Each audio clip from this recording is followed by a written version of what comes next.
Did you make this deal with Coca-Cola? How did you gain contact with Coca-Cola? Well, it was back with to what Lisa was saying. I had this idea 20 years ago in 1988 when I worked in northeast Zambia. There were 2 people per square kilometre, very sparse population. Slash and burn was the form of agriculture, and yet wherever I went, or virtually wherever I went, I could get a Coca-Cola. At that point, I thought, right, well, after all I'm going to do is get this idea in front of Coca-Cola, and they'll think, well, obviously, you know. But the only bit of technology I had at that point, we had no phones. This is before the internet, if you can believe the society without the internet, and the postal service didn't work either.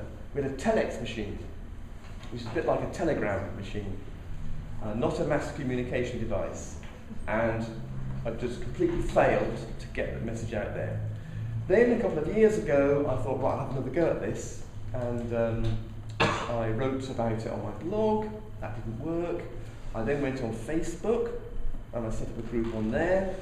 Every person my age, every responsible parent has a Facebook account, so they keep an eye on the children, as you're probably aware. So I had a Facebook group account, and I set up a group. Then I went onto the BBC's website. The BBC do this programme called IPM, which is like a magazine programme every evening. And on a Saturday evening at 5 o'clock or 5:30, it's called IPM, Interactive PM, and that programme is made up from ideas put in by listeners during the week. And I had 3 goes at getting ColaLife onto the BBC. On the 3rd attempt, I got it there, and they got a statement out of Coca-Cola saying, interesting idea. They did a load of other wonderful things as well in the 10-minute feature they put together. They had the name of the BBC behind them, they were professionals, they had the contacts, so that's how we got Coca-Cola's attention. So it's like a several-step process.